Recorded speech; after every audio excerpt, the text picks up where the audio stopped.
নমস্কার, আমি দিয়া। তোমাদের সকলের স্নেহাশিস নিয়ে শুরু করছি আমার দীঘা যাওয়ার জার্নিটা। দুর্গাপুর সিটি সেন্টার থেকে শুক্রবার দিনকে রাতে ইউরেকা ট্রাভেল বলে একটি বাসের সাহায্যে আমরা পৌঁছে যাব দীঘা।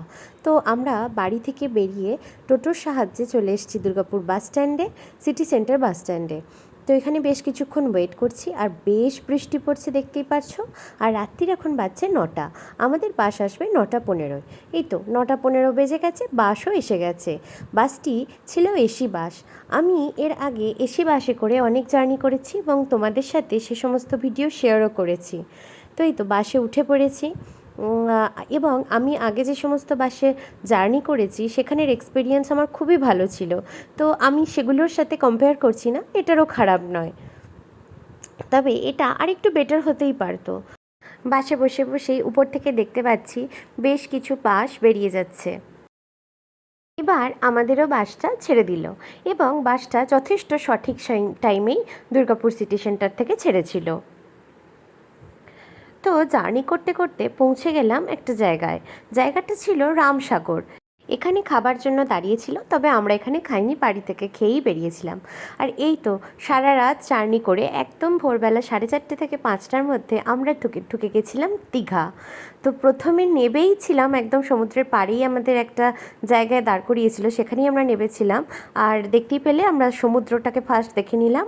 এরপর আমরা বেশ কিছু হোটেল খোঁজাখুঁজির পর আমরা শান্তি ভিলা বলে একটি হোটেলে উঠলাম, এবং আমরা ওখান থেকে বুক করে আসিনি, অর্থাৎ আমরা অনলাইনে বুক করিনি, আমরা এসে অফলাইনেই বুক করেছিলাম। তো আমাদের রুমের একটুখানি ভিডিওটা তোমাদের দেখিয়ে দিই। রুমটা ছিল ভীষণ সুন্দর, এবং রুমের জানলা থেকে সমুদ্র কিন্তু খুব সুন্দরভাবে দেখা যাচ্ছিল। আর ফেসিলিটিও ছিল অনেক রকমের, যেমন রুম সার্ভিস ছিল, ওরা ঘর পরিষ্কার করে দেবে, বাথরুম পরিষ্কার করে দেবে, চা দেবে, বিস্কিট দেবে, জল দেবে, এসব তো ছিলই। আর রুমের ডেকোরেশন তো ছিল অসাধারণ, আর ওয়াশরুমটাও ছিল ভীষণ পরিষ্কার পরিচ্ছন্ন। আর বেস্ট অফ দ্য পার্ট, ওদেরকে বললে ওরা কিন্তু এসে সেগুলো পরিষ্কার করেও দিয়ে যাচ্ছে। আর দরজার মধ্যে কী কী নর্মস অ্যান্ড কন্ডিশনস আছে সেগুলো লিখে দেওয়া ছিল, এবং বেশ কিছু ট্রেনের টাইমও লিখে দেওয়া ছিল। তো চলো এবার সমুদ্রের পাড়ে যাই। আর যেদিনকে আমরা গেছিলাম সেদিনকার ওয়েদার ছিল খুব সুন্দর, মানে প্রচণ্ড মেঘলা ওয়েদার, বৃষ্টি পড়ছে। দীঘা তো আমি এর আগে 1 কোটিবার গেছি, কিন্তু এত সুন্দর ওয়েদারের সম্মুখীন কিন্তু এই প্রথমবার হলাম। অসাধারণ ছিল প্রথম দিনের আমাদের অভিজ্ঞতা। তো দেখতেই পাচ্ছ প্রচুর লোক পাড়ে এসে গেছে। এখন যদিও বাজছে সকাল 6টা, কিন্তু চায়ের জন্য মনটা আঁকপাক করছে। তো চলে এলাম একটা খুব সুন্দর চায়ের দোকানে, হট কাপ বলে চায়ের দোকানটার নাম। এত সুন্দর একটা চা দিয়েছিল না, সকালবেলাটা একদম ফ্রেশ হয়ে গেল।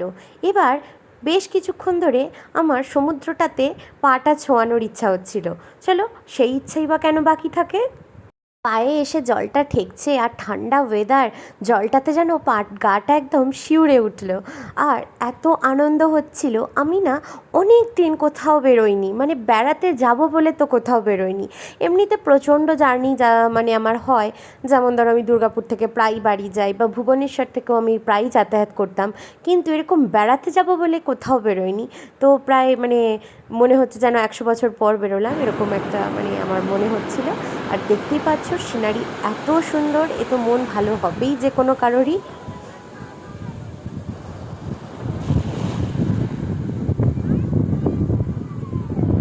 সমুদ্রের উতাল হাওয়া, মেঘলা ওয়েদার, তার সাথে এরকম সমুদ্রের গর্জন, সে সব কিছু মিলেমিশে যেন এক অভূতপূর্ব একটা অনুভূতি সৃষ্টি হচ্ছিল আমার মনের মধ্যে। আমি যখন ভিডিওটা দেখছি এবং এডিট করছি, আমার মনের মধ্যে কিন্তু সেই একই ফিলিংস আসছে। তো অনেক তো হলো সমুদ্র দেখা, চলো এবার একটুখানি খাওয়া দাওয়া করে নিই, অর্থাৎ ব্রেকফাস্ট করব। হিঙের কচুরি আর ঘুগনি দিয়ে ব্রেকফাস্ট সেরে এবার আমি সমুদ্র দেখবার জন্য বেরিয়ে পড়লাম। দেখতেই পারছো দূরে একটা লোক সমুদ্রের মধ্যে রাইডিং করছে, এগুলোকে কি বলে আমি ঠিক জানি না, তবে এগুলো দেখলে বাপু আমার মারাত্মক ভয় করে। আমি এমনিতেই জলে খুব ভয় পাই, এমনি সমুদ্র আমার খুবই পছন্দের, কিন্তু জল জিনিসটা আমার খুবই ভয় করে। আর দেখতেই পাচ্ছ এই সমস্ত সিনারি তো কারোরই অজানা নয়। এই যে সমুদ্রের মাঝখানে এগুলো কী যে মানে সমস্ত স্তম্ভ দাঁড়িয়ে আছে, শুধু এখানে একটা নয়, বেশ কিছুটা গেলে আরও একটা। চলো এবার ঘুরে আসি মোহনা থেকে। তার জন্য আমরা নিয়ে নিয়েছিলাম একটা টোটো। সমুদ্রের পাড়ের অসাধারণ সুন্দর সুন্দর হোটেল, সমুদ্রের একটা অসাধারণ ভিউ, এগুলো দেখতে দেখতে আমরা পৌঁছে গেলাম মোহনাতে। এই তো অলমোস্ট চলে এসেছি। এগুলো আমরা এই রাস্তাটা হেঁটেই যাওয়া যেতে পারতো, কিন্তু আমরা যাওয়ার সময় একটু টায়ার্ড ছিলাম, যেহেতু আমাদের কালকে বাস জার্নি হয়েছে, সেই জন্য আমরা একটা টোটো নিয়ে নিয়েছিলাম। তবে মনস্থির করেছিলাম আসবার সময় কিন্তু হেঁটেই আসবো। এই তো দেখতেই পাচ্ছ এই সমস্ত জায়গাগুলো সকলেরই চেনা। আমরা যাচ্ছি এবং আমরা স্নান করব কিন্তু এরকমই একটা জায়গায়। আর এই কেয়া বনগুলোকে দেখো, কি সুন্দর চারিদিকে কেয়া বন হয়ে আছে। আর আকাশটা দেখছো, আকাশটা তো দেখেই মনটা ভালো হয়ে যাচ্ছিল। একদম কখনো কখনো একদম ঘন কালো মেঘে ঢেকে আসছে, আবার কখনো মানে পরিষ্কার হয়ে যাচ্ছে। তার সাথে এত সুন্দর প্রাকৃতিক দৃশ্য, কেয়া বন, সমুদ্র সব মিলিয়ে একদম স্বর্গীয় অনুভূতি আসছিল আমার কাছে। তবে মোহনাতে একটু শুটকি মাছের আর সামুদ্রিক কী সমস্ত মাছের একটু গন্ধের জন্য মাথাটা একটু ধরে গেছিলো। তো ফাইনালি আমরা পৌঁছে গেলাম মোহনাতে। আর একটা জায়গা করে দিয়েছে এরকম রাস্তাটার দুপাশে পাথর দিয়ে ঘেরা, দেখতেই পারছো। এটা একদম যেন দুদিকে সমুদ্র, মাঝখানে রাস্তা দিয়ে হাঁটছি, এটাও খুব সুন্দর লাগছিল। আর এত সেদিনকে ঝড় হচ্ছিল এবং সামুদ্রিক ঝড়ে আর কি টুপি ফুপি খুলেই পালাচ্ছিল। দেখতেই পাচ্ছ আমার চুল একদম উড়ে সাংঘাতিক অবস্থা। মারাত্মক সামুদ্রিক ঝড় হচ্ছিল। আর সমুদ্র সেদিন একদম উথাল পাথাল করবার মানে অবস্থা। আর সেই সময় যদিও ভাটা চলছিল, আমরা সেই সময়টাই ওই জন্য ওই জায়গাটাতে পৌঁছাতেও পেরেছিলাম, নাহলে হয়তো ওই জায়গাটা অব্দি মোটেই পৌঁছানো যেত না। তো দেখো তোমরাও আমার সাথে এই জায়গাটা একটু উপভোগ করো, কি অপূর্ব সুন্দর ভিউজ।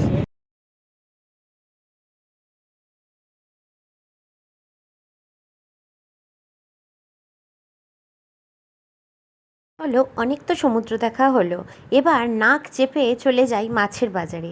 খুব ইচ্ছা হচ্ছিল ওখান থেকে টাটকা মাছ কিনে খাবার, তো সেই অনুযায়ী চলে গেলাম মাছের বাজারে। দেখতেই পাচ্ছ কি সুন্দর চকচক করছে আমাদের মাছের সুন্দরী ইলিশ, তার সাথে ক্র্যাব, না জানি আরও কত কী ছিল। তার সাথে ছিল পমফ্রেট, অন্যান্য আরও সামুদ্রিক মাছ। তো আমরা পমফ্রেটই খাবো বলে ঠিক করেছিলাম। তো সেই জন্য আমরা পমফ্রেট নিয়ে সেগুলো ওখান থেকে ছাড়িয়ে নিয়ে আমরা এবার সেই মাছটাকে ভাজাবো, ভাজিয়ে সেটা খাবো। দেখতেই পাচ্ছ মাছটা ধোয়াধুয়ি চলছে। এবার এতে ভালো করে মশলা মাখিয়ে নিচ্ছে। এরপর এর মধ্যে তেল গরম করে সেটাকে নর্মাল যেমন মাছ ভাজা হয় সেরকম ভাজা হবে। এই তো। আর সেদিনকে এত হাওয়া দিচ্ছে যে ঠিকমতো আর কি উনুনও জ্বলছে না। এই তো মাছ ভাজা শুরু হয়ে গেছে, মানে মানে মাছ ভাজা হয়ে গেছে। এবার সেই মাছটাকে গরম গরম মাছ ভাজা পেঁয়াজ দিয়ে খাওয়ার বেলা, সেটাও মোটামুটি খাওয়া হয়ে গেছে। আর প্রকৃতির কি চমক দেখো, এই মাত্র একদম ঝড়ে সমস্ত চারিদিকে একদম উথাল পাথাল অবস্থা, আর এখন বেশ সূর্য উঠে গেছে। ওই কেয়া বনগুলোর পাশ দিয়ে একটা সিঁড়ি করা ছিল, কৌতূহলবশত সেখানে গেলাম, কিন্তু গিয়ে দেখলাম মানুষজন ওখানে নোংরা করে রেখেছে, তাই আবার পালিয়েও আসলাম। আর সমুদ্রের মাঝখানে এরকম আরেকটা স্ট্রাকচার প্রথমেই বললাম, আর এই যে হলো সেই আরেকটা স্ট্রাকচার। দেখো দেখতে গুহার মতো, কিন্তু এগুলো অ্যাকচুয়ালি কী এ সম্পর্কে আমার কিন্তু কোনো আইডিয়া নেই। আমি যতবারই দীঘা গেছি এই স্ট্রাকচার তো দেখেইছি। আর দীঘাটা এবারে এত সুন্দর করে সাজিয়েছে, মানে সত্যিই দেখবার মতো। সমুদ্রের পাড়গুলো কি সুন্দর বাঁধিয়ে দিয়েছে, তাতে চারিদিকে মানে বসার জায়গা করে দিয়েছে। এবং রাত্রিবেলা হলে তো মানে সমুদ্রের পাড়টা দেখার মতো, একদম ওল্ড দীঘা, নিউ দীঘা, মোহনা টোটালটা সুন্দরভাবে বাঁধানো। সত্যি এটা প্রশংসা না করে পারছি না। মোহনা থেকে হাঁটতে হাঁটতে ফিরছি এবার আমাদের নিজেদের বাসার দিকে। দেখতেই পাচ্ছ আমরা অনেকটা হেঁটে চলে এসেছি। এবার আমাদের হোটেলটাও যেহেতু খুবই একদম সমুদ্রের কাছেই ছিল, সেই জন্য আমরা আমাদের হোটেল দেখতেও পাচ্ছি। আমাদের হোটেল শান্তি ভিলা, তো আমরা সেখানেই এবার পৌঁছে যাব। আর দেখো এই কী সুন্দর সুন্দর বসার জায়গা করে দিয়েছে, চারিদিকে এত সুন্দর সাজিয়েছে, সত্যি দেখে মন ভালো হয়ে যাচ্ছিল। আর যেহেতু আকাশটা সেদিনকে আমাদেরকে মানে তার ভয়ঙ্কর সুন্দর রূপ দেখিয়েছে না, সেই জন্য বেশ মানে খুব খুশি লাগছিল আর কি, যে দীঘা এসে যে এত মানে ওভারওয়েলমড হয়ে যাব সেটা সত্যি ভাবিনি। এই তো একবার হোটেলে এলাম, যাতে করে আমরা স্নানের জন্য রেডি হয়ে আবার চলে যেতে পারি। এই তো লিফট এসে গেছে, আর লিফট থেকে তোমাদের দেখাবো আমাদের সমুদ্রের ভিউটা কি সুন্দর লাগে। দেখতে পাচ্ছ আমরা লিফটে করে ওপরে উঠবো, আর দেখো সমুদ্রটা কি সুন্দর লাগছে, চারিদিকে লোক ঠিক ঠিক করছে, আর কত ছাতা দিয়ে দোকানগুলোও দেখা যাচ্ছে, কি সুন্দর লাগছে।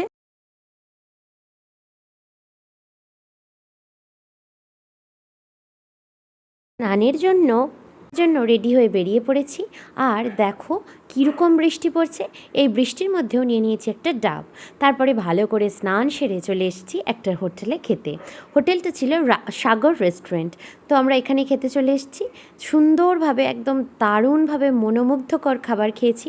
এই রেস্টুরেন্টটাতে তোমরা পারলে এসো, খুবই সুন্দর খাবার দাবার এখানকার। দেখতে দেখতে হয়ে গেল সন্ধে, আর রাত্রিটুকু পেরোনোর অপেক্ষা। কালকেই আবার বাড়ি যাওয়ার পালা। 24 ঘন্টার জন্য মাত্র এসেছি জানো। তো যাই হোক, মনটা এতেই খুশি হয়ে যাচ্ছে। দেখো আমরা সমুদ্রের ধার বরাবর হাঁটতে হাঁটতে চলে এসেছি কিন্তু নিউ দীঘা। আমরা ওল্ড দীঘার মধ্যে ছিলাম, এবার চলে এলাম নিউ দীঘাতে। নিউ দীঘাতে এসেও সেই কেনাকাটার জিনিস বলতে সে ওই একই ঝিনুকের ঘর সাজানোর জিনিসপত্র, তারপরে শাঁখের জিনিসপত্র, বিভিন্ন রকমের পার্লের সেট, এসব তো রয়েইছে। আর এসব চটিফটিও বিক্রি হচ্ছে, জামা কাপড় বিক্রি হচ্ছে। আর এখানকার সমুদ্রের ধারের যে হোটেলগুলো রয়েছে দেখলে কি সুন্দর দেখতে। আর এই জায়গাটাও আগে এতটা কিন্তু জমজমাট ছিল না, এখন দেখছি বেশ জমজমাট হয়ে উঠেছে। প্রচুর দোকানপালা হয়েছে, প্রচুর সুন্দর সুন্দর খাবারের দোকান বসেছে, জিনিসপত্রের দোকান বসেছে। আর কাজুর দোকান তো চারিদিকে ছড়াছড়ি যাচ্ছে। একটা ভালো রেস্টুরেন্টে রাতের ডিনারটা সারব। চলে গেলাম বিরিয়ানি হাউস বলে একটা দোকানে। সেখানে ভাবলাম যে বিশাল ভালো কিছু খাবার পাওয়া যাবে, কিন্তু অনেস্টলি বলছি ওখানে আমি যেটাই চাইছিলাম সেটাই বলছে নেই। কোনো মাছের আইটেম নেই, কোনো ডিমের আইটেম নেই, শুধুমাত্র বিরিয়ানি খেলে বিরিয়ানি, অথবা তোমার অন্যান্য যে সমস্ত চাউমিন ফাউমিন এইগুলোই। তো আজকের ভিডিওটা এখানেই শেষ করছি, দেখা হবে পরের ভিডিওতে। ততক্ষণের জন্য সবাই ভালো।